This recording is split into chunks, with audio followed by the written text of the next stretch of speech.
نحمده ونصلي على رسوله الكريم اما بعد فقد قال الله تبارك وتعالى كما ورد في الركوع الثاني من سورة التغابن اعوذ بالله من الشيطان الرجيم بسم الله الرحمن الرحيم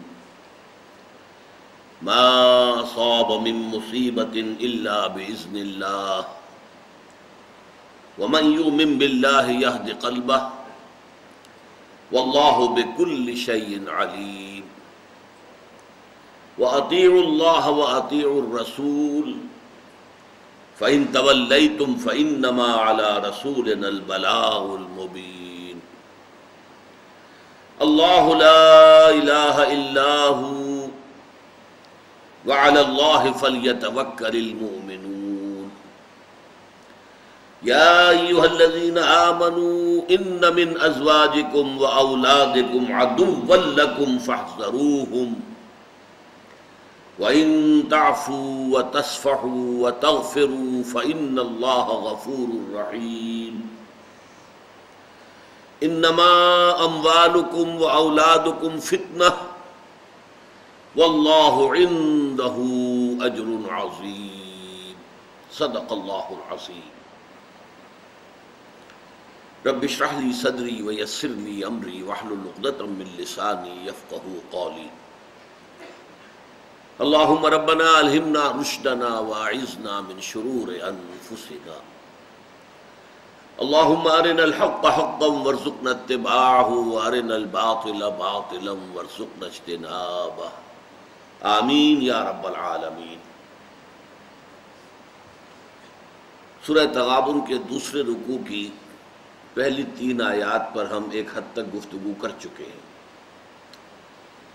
لیکن گزشتہ اتوار کو میری طبیعت کچھ حاضر نہیں تھی، طبیعت خراب تھی، تو میں محسوس کرتا ہوں کہ ان آیات کا جو حق ادا ہونا چاہیے تھا وہ نہیں ہو پایا۔ میں تھوڑا سا اس کے بارے میں مزید عرض کرنا چاہتا ہوں کہ ان 3 آیات میں جو صحیح اسلامی تصوف ہے، جسے میں قرآنی تصوف قرار دوں گا، اس کی مکمل تصویر اور تعبیر آ گئی ہے۔ راضی برضائے رب، رب کی رضا پر راضی رہنا، یہ بات کہ جو بھی کچھ ہوا یا ہوگا وہ اذن رب کے بغیر نہ ہوا ہے نہ ہو سکتا ہے، یہ تو ایمان کا منطقی تقاضا ہے۔ یہاں پتہ تک نہیں ہلتا جب تک کہ اللہ کی اجازت نہ ہو، اذن نہ ہو۔ تو جو کچھ ہوا اللہ کی اجازت سے ہوا، خواہ اس میں درمیان میں کتنے ہی عوامل آ گئے ہوں۔ کسی نے اٹھا کر آپ کو پتھر مارا، لیکن یہ پتھر آپ کو نہیں لگ سکتا تھا اگر اللہ نہ چاہتا۔ پتھر مارنے والے کا عمل اپنی جگہ ہے، لیکن آپ کو اس پتھر کا لگ جانا جو ہے یہ بغیر اذن رب نہیں ہے، لہذا اس کو سمجھیے کہ اللہ کی طرف سے آیا۔ ایک اس میں لطیفہ بھی ہے کہ ایک کوئی درویش یہ کہتا ہوا جا رہا تھا ایک جذب کی کیفیت میں، جو رب کرے سو ہو، جو رب کرے سو ہو، جو رب کرے سو ہو۔ ایک شخص نے اٹھا کر اس کے سر پہ پتھر دے مارا، اس نے پلٹ کر دیکھا تو شخص نے کہا مجھے کیا دیکھتے ہو، جو رب کرے سو ہو۔ تو اس درویش نے جواب دیا کہ یہ پتھر مجھے تو رب کے مارے ہی لگا ہے، لیکن میں دیکھ یہ رہا تھا کہ بیچ میں منہ کس کا کالا ہو گیا،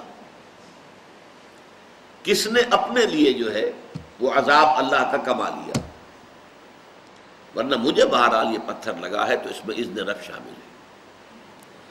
اچھا، اب جو شے اذن رب سے ہو رہی ہے، بندہ مومن کا اگر اپنا تعلق اللہ کے ساتھ مخلصانہ ہے، اس میں منافقت نہیں ہے، اس میں ریا نہیں ہے، اس میں دھوکہ نہیں ہے، اس میں فریب نہیں، مخلص مخلصین لہ الدین،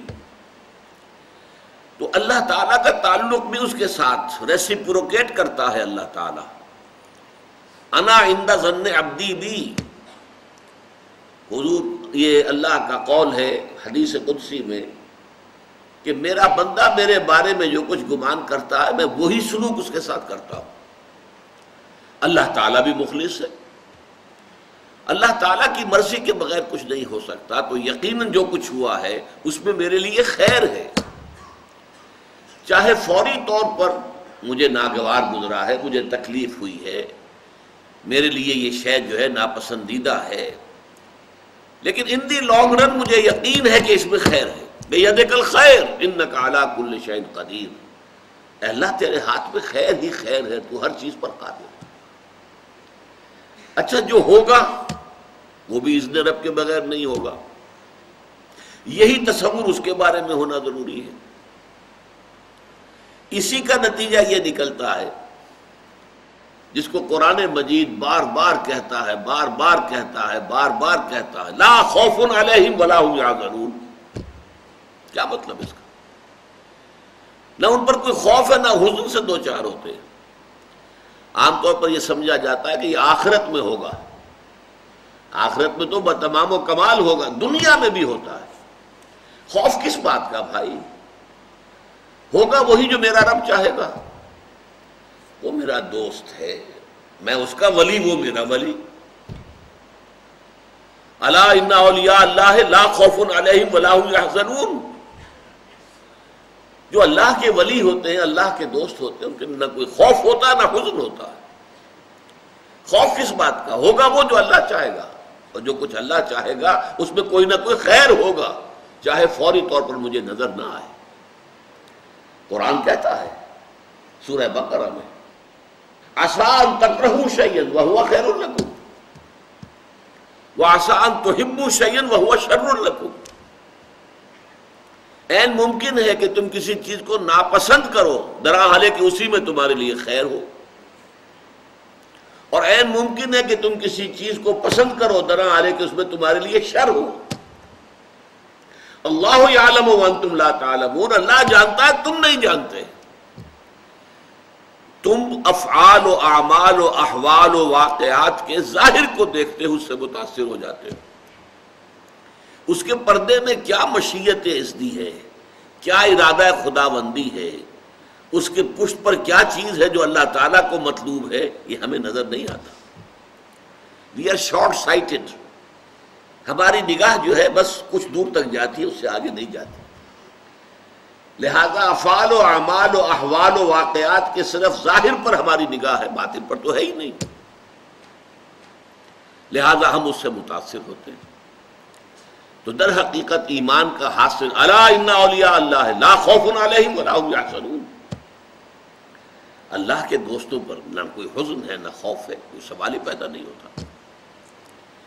اسی طریقے سے قرآن مجید جو ہے بلند ترین مقام جو انسان کا ہو سکتا ہے، اس کی تعبیر کے لیے الفاظ استعمال کرتا ہے رضی اللہ عنہم ورضوا عنہ، اللہ ان سے راضی ہو گیا، وہ اللہ سے راضی ہو گئے۔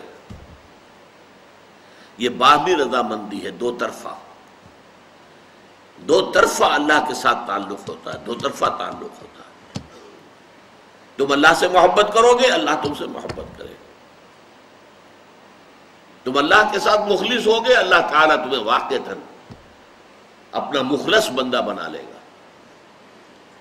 تم اللہ کی طرف چل کر آؤ گے، اللہ تمہاری طرف دوڑ کر آئے گا۔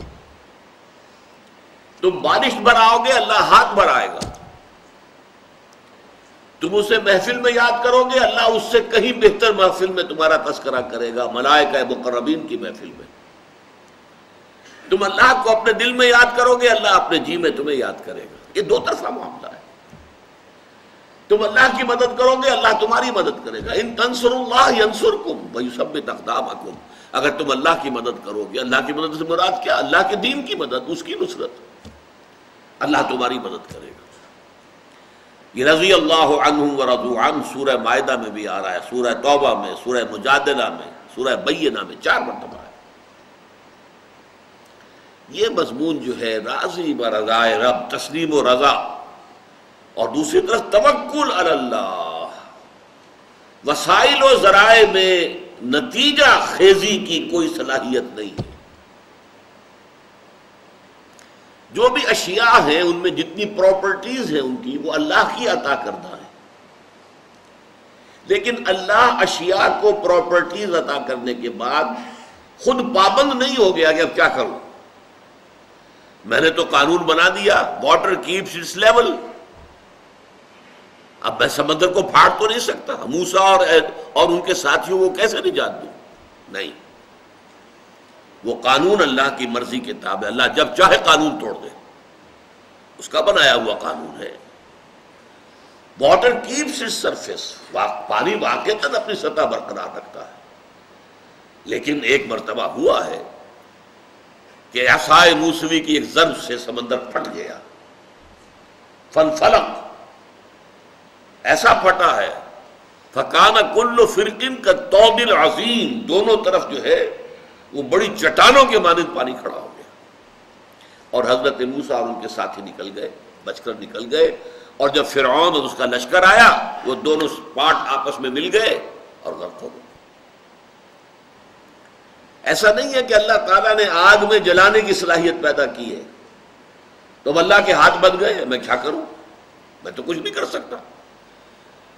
یہ نمرود نے آگ کا الاؤ جلا دیا اور ابراہیم کو اس میں پھینک رہا ہے، نہیں، قلنا یا نار کونی بردن وسلاما علی ابراہیم، وہ آگ اللہ کے حکم کی پابند ہے، تابع ہے، ہم نے اسے حکم دیا کہ اے آگ ٹھنڈی ہو جا اور سلامتی بن جائے ابراہیم کے حق میں، اس نے ابراہیم کو نہیں جلایا۔ البتہ یہ نوٹ کر لیجیے، یہ روز روز نہیں ہوتا، اگر روز روز ایسا ہوتا تو پھر تو کوئی سائنس ممکن ہی نہیں تھی۔ یہ properties of the matter, laws of chemical and physical change جو دنیا میں ہے، یہ کم و بیش مستقل ہے، لیکن اللہ کا اختیار بہرحال ہے، جب چاہے جس قانون کو چاہے توڑ دے۔ اگر اللہ کا اختیار نہ رہے تو اللہ پھر علی کل شیء قدیر نہیں رہتا، پھر وہ معطل خدا ہے۔ وہ ثم استوى علی العرش یدبر الامر من السماء الی الارض، کہ وہ تخت حکومت پر متمکن ہے اور آسمان سے زمین کی طرف امر کی تدبیر کر رہا ہے، چلا رہا ہے اس کائنات کو بالفعل، پھر وہ بات نہیں رہتی، پھر معطل ہے خدا۔ یہ فلسفیوں کا تصور ہے خدا کے بارے میں کہ خدا کریٹر تو ہے، پیدا کیا ہے اس نے، لیکن کریٹ کرنے کے بعد اب وہ علیحدہ بیٹھا ہوا ہے، اسے اس کائنات کی ڈے ٹو ڈے ورکنگ سے کوئی تعلق نہیں۔ یہ تو جو اس نے سیٹ آف لاز بنا دیے ہیں، کیمیکل چینج، فزیکل چینج کے قوانین بنا دیے ہیں، اس کے تحت آپ سے آپ یہ کائنات چل رہی ہے۔ جیسے آپ دیکھتے ہیں کہ ایک فٹ بال کے کھلاڑی نے کک لگائی، اب وہ بال گئی، اب وہ جا رہی ہے، اب اس کھلاڑی کے اختیار میں نہیں ہے کہ روک لے اسے، وہ تو جائے گی، وہ تو زمین کی فرکشن ہے جو اسے روکے گی، اگر زمین میں فرکشن نہ ہو تو وہ رکے گی نہیں، وہ تو جاتی جائے گی۔ یہ معاملہ نہیں ہے، اللہ نے اس کائنات کو پیدا کیا اور پیدا کر کے وہ خود معطل ہو کر علیحدہ کہیں نہیں بیٹھ گیا ہے، بلکہ وہ اس کو کنٹرول کر رہا ہے، ہر آن ہر لحظہ اس کا حکم، اس کا اذن، اس کی مشیت، اس کا فیصلہ نافذ العمل۔ تو یہ ہے در حقیقت راضی برضائے رب رہنا۔ اس کو ہمارے ہم شاعروں نے بھی بڑی عمدگی سے پیش کیا ہے۔ برو کشید ز پیچا کے ہست و بود برا، چہ عقدہا کے مقام رضا کشود برا۔ علامہ اقبال کا بڑا خوبصورت شعر ہے۔ یہ جو آدمی پیچ و تاب میں کھاتا ہے، یہ کیوں ہو گیا، یہ کیسے ہو گیا، یہ نہیں ہونا چاہیے تھا، یہ اس نے کر دیا، یہ اس نے میرا کام بگاڑ دیا، اندر ہی اندر پیچ کھا رہا ہے، لیکن جب معلوم ہوا یہ تو جو کچھ ہوا اللہ کے کیے ہوا، وہ سارا پیچ ختم، وہ غصہ ختم۔ اگرچہ میں پچھلی مرتبہ بتا چکا ہوں، اس کا یہ مطلب نہیں کہ مجرموں کو سزا نہ دی جائے یا غلط کاروں سے انتقام نہ لیا جائے، نہیں، یہ اپنی جگہ ہے۔ وہ جس کا منہ بیچ میں کالا ہوا ہے وہ مستوجب سزا ہے، اسے سزا ملنی چاہیے کہ تم نے پتھر مارا ایک درویش کو، لیکن وہ درویش یہ سمجھے گا اور اسے سمجھنا چاہیے کہ مجھے جو پتھر لگا ہے تو اذن رب کے بغیر نہیں لگا. شاید اللہ تعالیٰ میرے دماغ سے کوئی خناس نکالنا چاہتا تھا، شاید کوئی تکبر، کوئی گھمنڈ، کوئی اور خناس میرے دماغ میں جو ہے وہ سوار ہو گیا تھا، جسے اس ضرب نے آ کر نکال دیا. کوئی نہ کوئی خیر ہے اس میں میرے لیے، اس کا انداز یہ ہوگا. البتہ مجرموں کو سزا دو، اس کے بغیر معاشرہ ٹھیک نہیں رہے گا. وَلَكُمْ فِي الْقِصَاصِ حَيَاتٌ يَا أُولِي الْأَلْبَابِ. برو کشیر ز پیچا کے ہست بود مرا، چے عقدہا کے مقام رضا کشود مرا. کیسے کیسے عقدے ہیں جو اس مقام رضا نے میرے لیے کھول دیے. کسی نے کچھ کر دیا، کتنا آسان ہو جائے گا معاف کرنا. اچھا میں معاف کرتا ہوں، اس لیے کہ مجھے اگر لگا ہے تو یہ صرف تمہارے مارے نہیں لگا ہے، یہ اللہ تعالیٰ کی مرضی سے لگا. آسان ہو گیا نا. اگر 100% اسی کی طرف منسوب کرو گے تم نے کیا یہ، تو پھر اس کو معاف کرنا آسان نہیں ہوگا. توکل علی اللہ، اس کے معنی بھی بتا چکا ہوں. یہ معنی نہیں ہے کہ محنت نہ کرو، مشقت نہ کرو، اسباب و وسائل حاصل کرنے کی کوشش نہ. نہیں، اعدوا لهم ما استطعتم، اپنے امکان بھر جو کچھ کر سکتے ہو کر گزرو، جتنا سامان جمع کر سکتے ہو جمع کرو، لیکن کبھی یہ نہ سمجھنا کہ نتیجہ جو ہے وہ ان وسائل اور ذرائع کے اوپر ہے. وہ اللہ تعالیٰ کے اختیار میں ہے.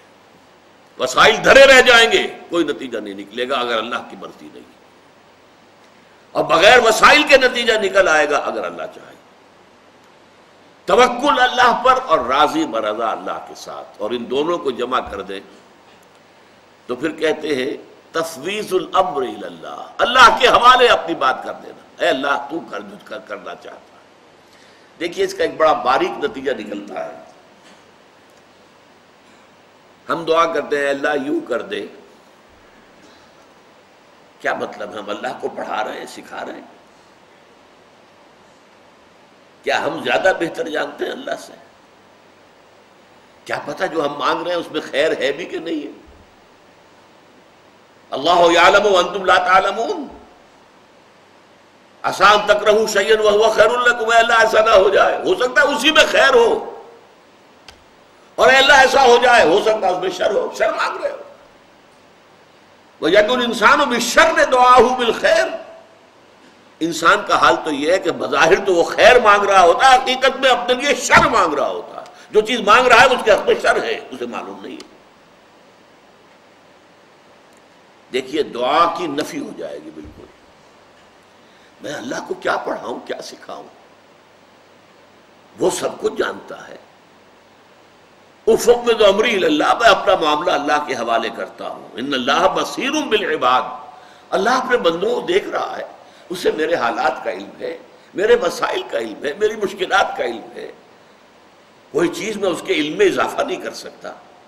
پھر اسے معلوم ہے میرے حق میں کیا بہتر ہے کیا بہتر نہیں ہے. میں کیا پڑھاؤں اور کیا سکھاؤں اور کیا کہوں کہ یہ کر اور یہ نہ کر. ساری دعائیں ختم ہو کر صرف دعائیں رہ جائیں گی اے اللہ ہدایت دے، اے اللہ ہدایت پر استقامت عطا فرما. اور فرض کیجئے کہ آپ کے ذہن میں کوئی بات، کسی چیز کا رجحان ایسا ہو جائے تو اچھا ہے، پیدا ہو ہی گیا، تب بھی آپ دعا کیا کریں گے؟ اس کا نام دعا استخارہ ہے، جس کے بارے میں صحابہ فرماتے ہیں کہ حضور نے ہمیں یہ دعا استخارہ ایسے سمجھائی اور سکھائی اور پڑھائی جیسے قرآن. وہ استخارہ کیا ہے؟ اے اللہ میرے ذہن میں یہ بات آ رہی ہے، لیکن اللہم انی استخیرک بعلمک واستقدرک بقدرتک. اے اللہ میں خیر کا طالب ہوں تیرے علم سے اور تیری قدرت سے. فإنک تعلم ولا اعلم، تو جانتا میں نہیں جانتا. وتقدر ولا اقدر، اور تجھے اختیار حاصل ہے مجھے کوئی اختیار حاصل نہیں.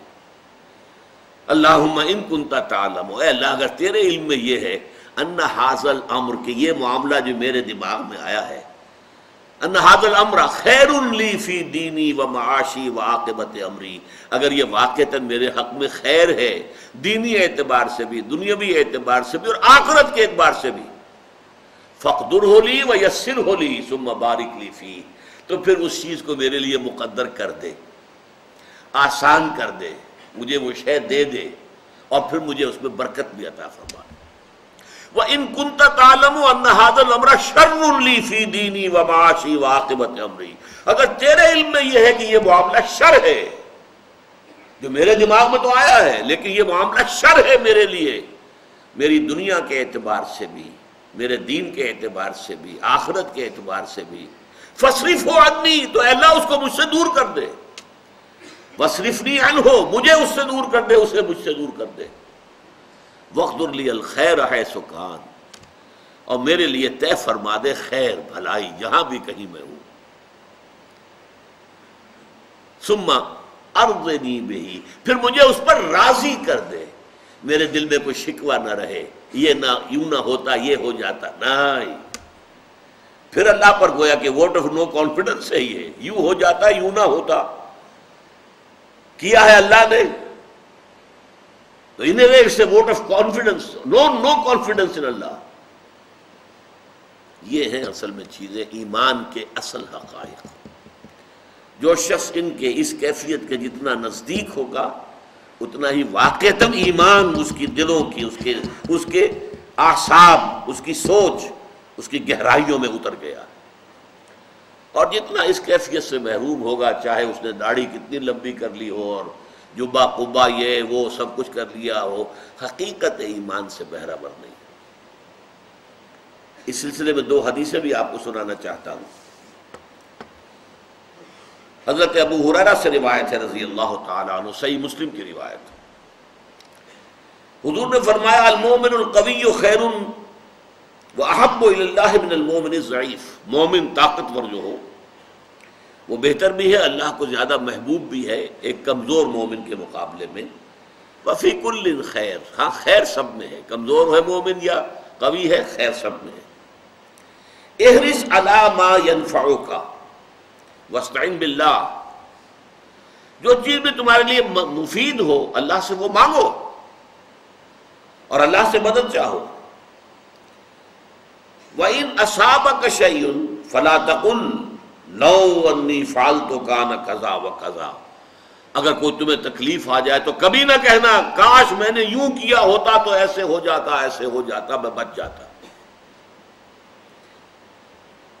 ولیکن قل، کہو قدر اللہ، اللہ کی طرف سے یہی فیصلہ تھا، یہ اللہ کی طرف سے تھا، اس میں اگر مگر یوں کرتا تو ہو جاتا اور ایسا کرتا تو ہو جاتا، فلاں یہ نہ کرتا تو یوں ہو جاتا، یہ سارا معاملہ کیا ہے؟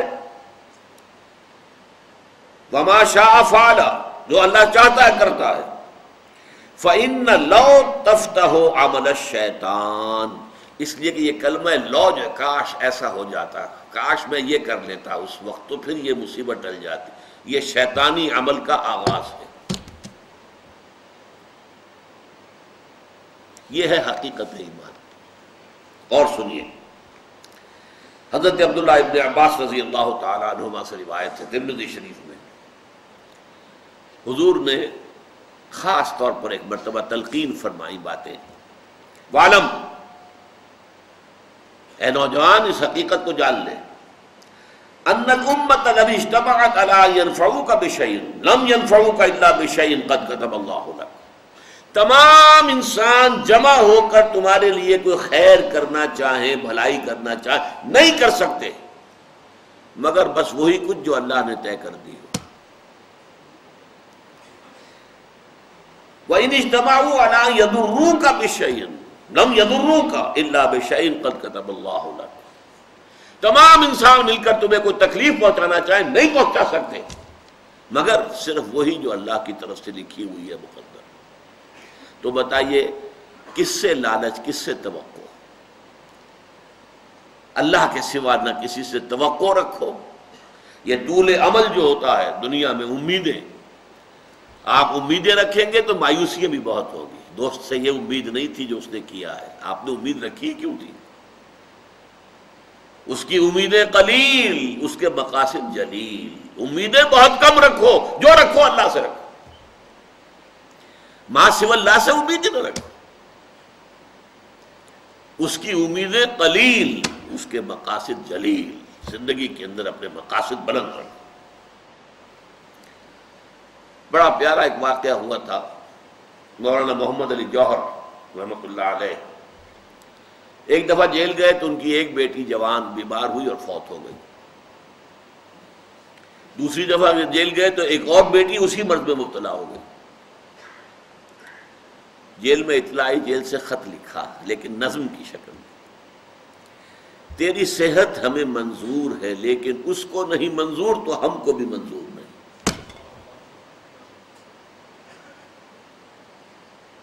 یہ ہے راضی برضائے رب، رب کی رضا پر راضی رہنا، اس کے فیصلے پر مطمئن رہنا، کوئی شکوہ کوئی شکایت نہیں، رضائے حق پہ راضی رہے۔ یہ حرف آرزو کیسا؟ خدا خالق، خدا مالک، خدا کا حکم تو کیسا؟ Who are you؟ جیسا کہ میں نے عرض کیا تھا، دعا کی جڑ کٹ جاتی ہے، اگرچہ یہ بھی تعلیم ہے حضور کی، جوتی باندھنے کا تسمہ بھی مانگنا ہو اگر تو اللہ سے مانگو، کسی اور سے کچھ نہ مانگو، لیکن اللہ سے بھی مانگو ہدایت، استقامت، اور سارا معاملہ اللہ کے حوالے۔ اے اللہ تیرے خیال میں، تیرے علم میں اگر یہ چیز میرے لیے بہتر ہے تو عطا فرما دے، اور اگر تیرے علم میں یہ چیز میرے لیے بہتر نہیں ہے تو اسے دور کر دے مجھ سے۔ یہ ہے کل تصوف، اصل تصوف، تصوف کی اصل جڑ، یہ کیفیت ہے ایمان کا تقاضا۔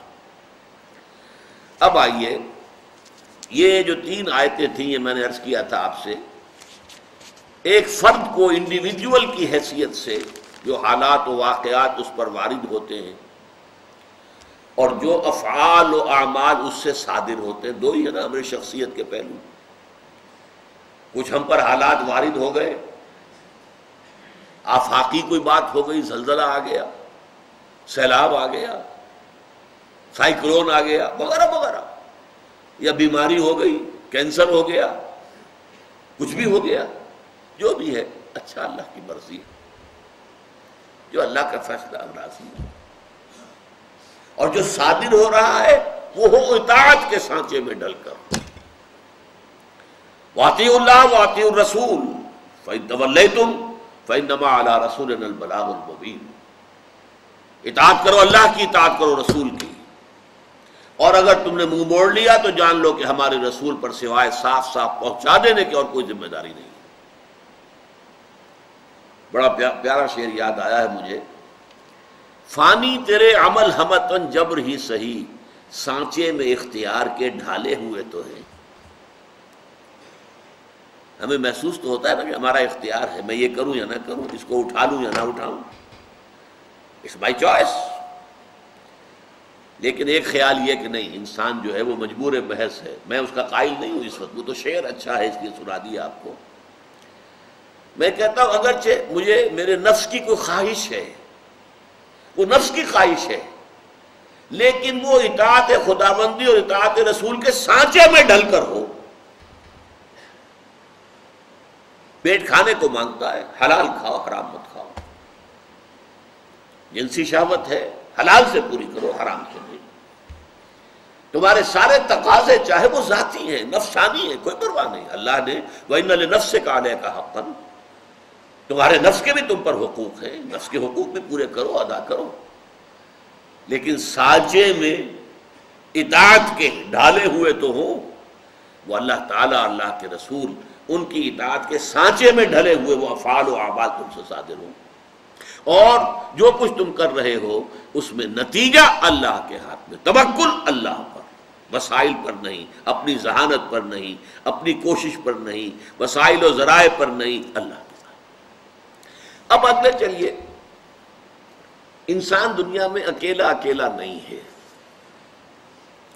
دو قسم کے بندھنوں میں بندھا ہوا ہے۔ ایک بندھن ہے رشتہ داری، کسی کا وہ بیٹا ہے، کوئی اس کا بیٹا ہے، کسی کا وہ بھائی ہے، کوئی اس کا بھائی ہے، کسی کا وہ شوہر ہے، کوئی اس کی بیوی ہے، یا بیوی کا کوئی شوہر ہے، رشتہ دار ہیں، کلبہ ہے، قبیلہ ہے، سپورٹرز ہیں۔ ان کے ساتھ طرز عمل کیا ہونا چاہیے اگر ایمان ہے؟ نفسیاتی کیفیت میں کیا تبدیلی آئے گی اگر ایمان؟ دوسری قسم کے بندھن زندگی کی ضروریات ہیں، جس کے لیے کچھ مالی ذرائع کی ضرورت ہے، پیٹ لگا ہوا ہے، اپنا اور اپنے بال بچوں کا پیٹ پالنا ہے، پیسہ چاہیے، مال چاہیے، کوئی نہ کوئی گھروندہ، کوئی چھت، کوئی تو ہو جس کے نیچے سونا ہے۔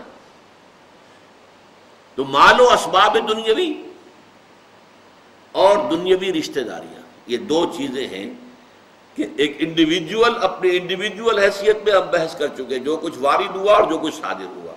اب یہ انڈیویجول جو ہے وہ معاشرے کا فرد ہے، رشتہ داریاں ہیں، ان کے بارے میں کیا نقطہ نظر ہوگا، اور اس کی مالی ضروریات ہیں، احتیاجات ہیں، اس کے بارے میں کیا طرز عمل ہوگا۔ فرمایا یا ایھا الذین آمنوا ان من ازواجکم واولادکم عدوا لکم فاحذروہم، اہل ایمان تمہاری بیویوں میں سے اور تمہاری اولاد میں سے تمہارے دشمن ہیں، ان سے بچ کر رہو۔ عجیب مقام ہے یہ قرآن کا، جو عزیز ترین جو ہو سکتا رشتہ، اقبال نے ایک مصرے میں جمع کیا ہے، یہ مال و دولت دنیا یہ رشتہ و پیوند، بتان وہم و گماں لا الہ الا اللہ۔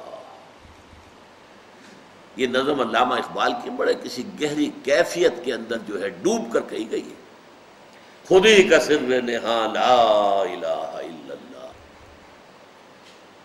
یہ نغمہ فصل گل و لالہ کا نہیں پابند، بہار ہو کے خزاں لا الہ الا اللہ۔ یہ مال و دولت دنیا یہ رشتہ و پیوند، بتان وہم و گماں لا الہ الا اللہ۔ اب یہاں قرآن کیا کہہ رہا ہے؟ یہ تمہاری بیویاں اور تمہاری اولاد ان میں سے تمہارے دشمن ہیں۔ کیسے؟ ان کی فطری محبت اللہ نے تمہارے دلوں میں ڈالی ہوئی ہے، فطری ہے کہ نہیں؟ یہی ہے خطرے کی گھنٹی، یہی ہے، کہیں ذرا تم بے احتیاط رہو گے، غیر محتاط ہوگے، یہ محبت تجاوز کر کے اللہ کی محبت پر غالب آ جائے گی، اللہ کے رسول کی محبت پر غالب آ جائے گی، اللہ کی راہ میں جہاد کی محبت پر غالب آ جائے گی، اور تمہاری عاقبت برباد ہو جائے گی۔ تو یہ محبت فطری پوٹینشل ڈینجر ہے، اٹس اے ریڈ سگنل۔ ہاں ڈالنا ضروری تھا، اس کے بغیر تمدن کی گاڑی چلتی ہی نہ۔ اولاد کی محبت اگر والدین کے دل میں نہ ہو تو اولاد کی پرورش ہو سکتی ہے؟ بیوی کی شوہر سے، شوہر کی بیوی سے اگر محبت نہ ہو تو کیا گھر کا ادارہ چل سکتا ہے؟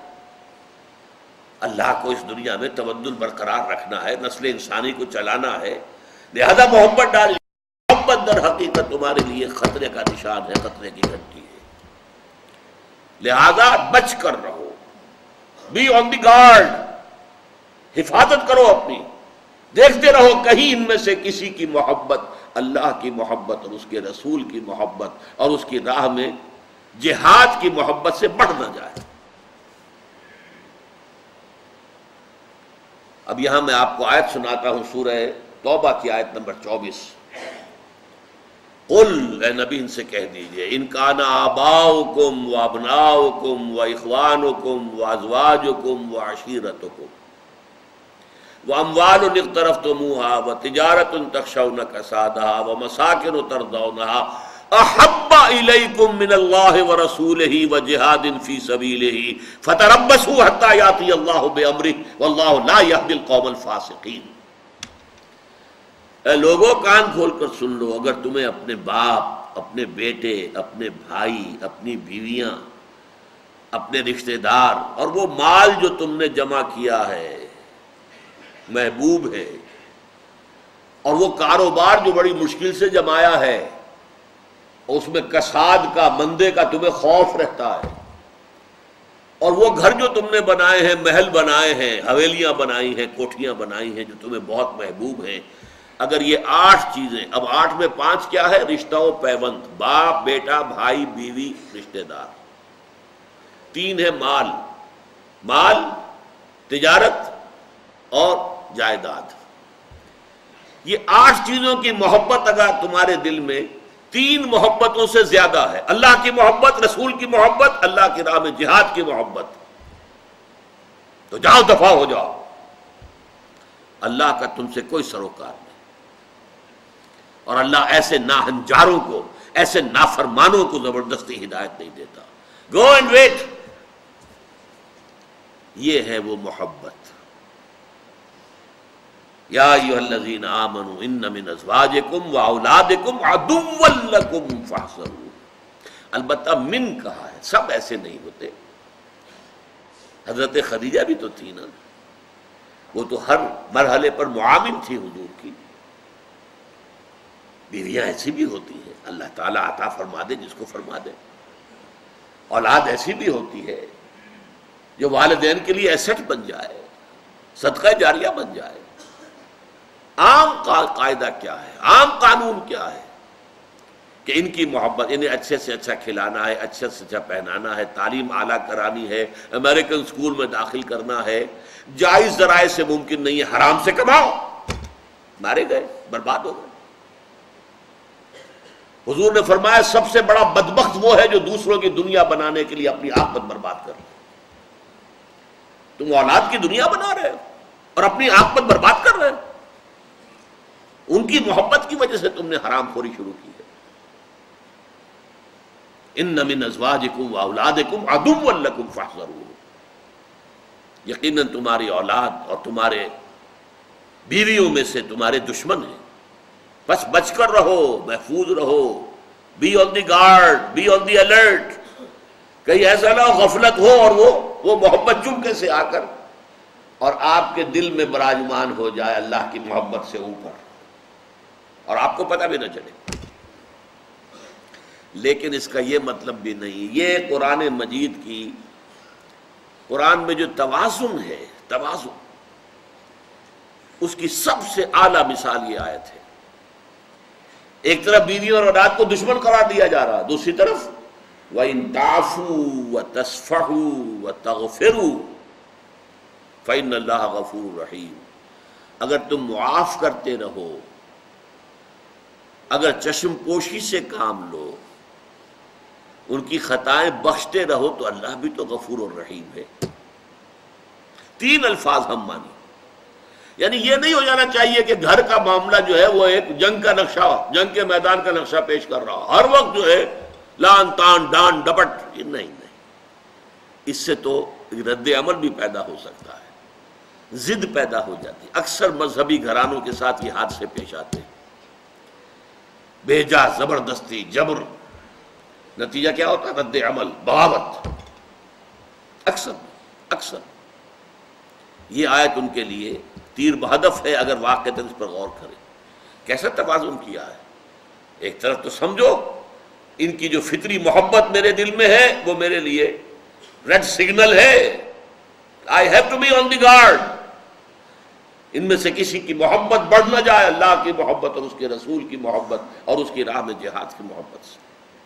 دوسری طرف یہ نہیں کہ ہر وقت ڈنڈا ہاتھ میں ہے، ڈنڈا چلا رہے ہیں، اور گھر میں جو ہے وہ میدان جنگ کا نقشہ نہیں. معاف بھی کیا کرو. ان تعفوا تصفحوا، صفح کہتے ہیں. یہ صفح ورق کا ایک پہلو جو ہے صفح ہے. چشم پوشی کر لینا، ذرا اپنا رخ موڑ لینا. آپ نے دیکھ لیا ہے کہ بیٹا کیا کر رہا ہے، لیکن ایک تو یہ فوراً ڈانٹ ڈپٹ کیا کر رہے ہو، تم غلط کام کر رہے ہو. ایک یہ کہ دیکھا اندیکھا کر دیا، یہ ہے صفح. نظر انداز کر دینا، رخ پھیر لینا. تغفروا، ڈھانپ دینا. مغفر کہتے ہیں خود کو، لوہے کی ٹوپی جو سر پر اوڑھتے تھے کہ تلوار کا وار آئے تو سر بچے. تو گناہ کے اوپر ٹوپی اڑا دو، گناہ کو چھپا دو. یہ کام اگر کرتے رہو گے، مناسب انداز میں تلقین ہو، تعلیم ہو، سب سے بڑی بات یہ کہ اپنی مثال سے تعلیم دو. اگر اپنے ہاں کہیں پانی مر رہا ہے، اپنی سیرت و کردار کے اندر اگر منافقت ہے، تو اولاد کے اندر اس کا رد عمل لازماً پیدا ہوگا. کیونکہ آپ دنیا سے اپنی باتیں چھپا سکتے ہیں، گھر والوں سے تو نہیں چھپا سکتے. گھر کا بھیدی لنکا ڈھائے. تو یا ایھا الذین آمنوا ان من ازواجکم واولادکم عدوا لکم فاحذروہم وان تعفوا وتصفحوا وتغفروا فان اللہ غفور رحیم. انما اموالکم واولادکم فتنہ.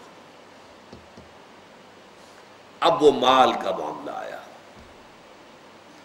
جان لو تمہارا مال اور تمہاری اولاد تمہارے لیے فتنہ ہے.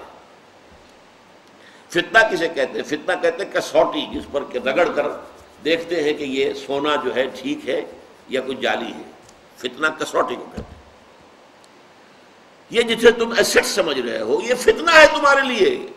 اللہ جانچ رہا ہے. اولاد تمہیں دی ہے، کیا بنا رہے ہو اولاد کو؟ ان کی تربیت کیسے کر رہے ہو؟ اللہ کے بندے بنا کر اٹھا رہے ہو، یا تعلیم تو دلوا رہے ہو ایسے اسکولوں میں جہاں 10,000 روپے فیس دینی پڑ رہی ہے، لیکن ان کی دینی تعلیم و تربیت کا کوئی خیال نہیں. کیا بنا رہے ہو اولاد کو؟ فیل ہو گئے تم. اچھا، یہاں مال کے ساتھ اولاد کو جمع کیا. اولاد دونوں میں مشترک ہو گئی. ایک محبت جو بیویوں کی محبت اور اولاد کی محبت، ایک مال اور اولاد جمع کیا گیا. اولاد دونوں میں آ گئی، اس لیے کہ اولاد ایک ایسٹ بھی ہے. اولاد کو انسان سمجھتا ہے کہ ہمارے بڑھاپے کا سہارا ہے. ہم انویسٹ کر رہے ہیں، جیسے آپ انویسٹ کرتے ہیں کہ بڑھاپے میں کام آئے. آپ اولاد میں انویسٹ کرتے ہیں اپنے آپ کو تاکہ بڑھاپے میں وہ آپ کا سہارا بنے. تو اولاد کی دو حیثیتیں ہو گئی، ایک طبعی محبت اولاد ہونے کی بنا پر، اور ایک ایسٹ. یہ گویا کہ تمہارے لیے ایک جائیداد ہے، تمہارے آخرت کا، تمہارے بڑھاپے کا سہارا بننے والی شے ہے. ان دونوں کو کہا انما اموالکم واولادکم فتنہ. یہ فتنہ ہے، اللہ آزما رہا ہے. تم نے اپنے اولاد کو کیا بنانا چاہا. اور یہ اچھی طرح جان لیجئے، کسی انسان کی اصل باطنی شخصیت اگر دیکھنی ہو جو ہم نہیں دیکھ سکتے، کسی کے دل میں کیا ہے، لیکن اس کی باطنی شخصیت حویدہ ہو جاتی ہے اس سے کہ وہ اپنی اولاد کو کیا بنانے کی کوشش کر رہا ہے. وہ اس کی ویلیوز ہیں، وہ اس کی پرائیورٹیز ہیں. اس کے زبان پہ چاہے کچھ بھی ہے، نیکی ہے اور سب کچھ ہے، لیکن اولاد کو جو کچھ وہ بنانے کی کوشش کر رہا ہے، that reflects his real inner personality. اس کی اصل اقدار کیا ہے، اس کی ویلیوز کیا ہیں، اس کی پرائرٹیز کیا ہیں، وہ دیکھنی ہو تو دیکھو اولاد کو کیا بنا رہا ہے. انما اموالکم واولادکم فتنہ واللہ عندہ اجر عظیم. اور جان لو صرف اللہ کے پاس اجر عظیم ہے. یہ اس کو کہتے ہیں اسلوب حصر. آپ اولاد میں اپنے آپ کو انویسٹ کریں کہ اولاد بڑھاپے میں کام آئے گی، کبھی یہ توقع نہ رکھنا. دنیا والوں سے تو توقع منقطع کر دو، ان کی امیدیں قلیل، ان کے مقاصد جلیل. ہاں، اولاد کی پرورش کرنی تمہارا فرض ہے، اللہ نے تمہیں دی ہے، وہ کرو، ان کا حق ادا کرو، لیکن اس کے لیے حرام خوری نہ کرو. روکھی کھلا سکتے ہو روکھی کھلاؤ، جو بھی کھلا سکتے ہو کھلاؤ، حلال کے اندر کھلاؤ. اور انہیں جو بھی کچھ بنانے کی کوشش کرو کہ وہ اللہ کے دین کے خادم بن کر اٹھے، اللہ کے بندے اور بندیاں بن کر اٹھے، اللہ کے فرما بردار بن کر اٹھے. اپنی سی کوشش کرو اور کبھی توقع نہ رکھنا. اجر صرف اللہ کے پاس ہے، کسی کے پاس اجر نہیں ہے. یہاں تو مجھے ایک ہسٹری آف انگلینڈ میں ایک واقعہ آتا ہے کہ ایک بادشاہ تھا، بہت حریص تھا، بہت دولت جمع کرنا چاہتا تھا. اس کا جو وزیر تھا، اس کو کہا جاتا تھا یہ ایسا کانٹا ہے، ہر جگہ سے پیسہ نکال کے لا کے بادشاہ کے لیے جمع کرا دیتا ہے. جہاں دیکھا کوئی شخص زیادہ خرچ کرتا، اچھا تمہارا معلوم ہوتا ہے مال زیادہ ہے، لاؤ بادشاہ کے لیے نکالو. جہاں دیکھا کوئی شخص برے حال میں، تم بڑے بخیل لگتے ہو، تم نے بہت کم مال اپنے پاس رکھا ہوگا، نکالو.